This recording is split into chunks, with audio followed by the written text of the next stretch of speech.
Well, Dave, you had to work hard there, especially in the first half, but second half we saw the real strength of the Chiefs come through.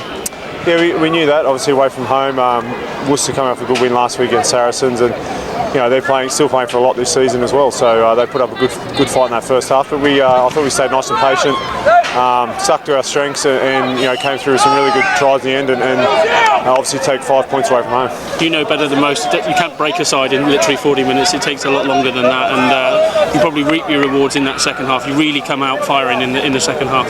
Yeah, I think to be successful in the Premiership, you really need to maintain that intensity for the full match, and we're starting to get there. It's still not perfect. We probably still have moments in the match where we're a little bit off, and leaked 30 odd points, which is not ideal. But we stayed in the fight, and like I said, scored some really good points. 48 points away from home, real positive.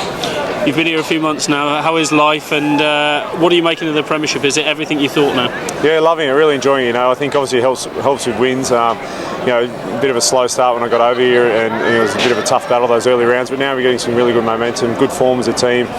Put smiles on people's faces, and really enjoying my rugby. So. And across the squad, the competition's there. You're seeing guys coming through and pushing in, say the Anglo-Welsh that are pushing now into Premiership, and it's driving you all on to bigger and better things, hopefully. Yeah, genuine competition's always healthy. I think even Sean Moulton stepping in today at late notice for Yendall and Dickie out and those sort of things, and to see how well he played. So there's a lot of competition across the board, and as you said, the boys in the Anglo-Welsh into the semi-final. So club's in a really good position. It's just a matter of keep working hard. Rob's talked about being in the fight, and you've got everything in control now. You're in the top four. You're very much in the picture. You've got to keep maintaining that now, and you can't take your foot off with Newcastle on the horizon next. No, very much so. I think to be a top four team, you need to perform each week, regardless of who you're playing, where you're playing.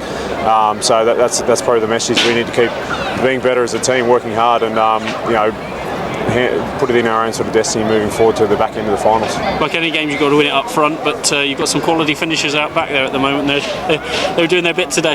Yeah, I think if you work hard as a forward pack and give those guys space, they're pretty special. I think Shorty got 3 tries. Woody had a great day under the high ball, Phil. So I think we really like to play with the ball in hand and play with that width, but you've got to do the work up front, as you said, and I thought we did that in patches, and we scored some great tries.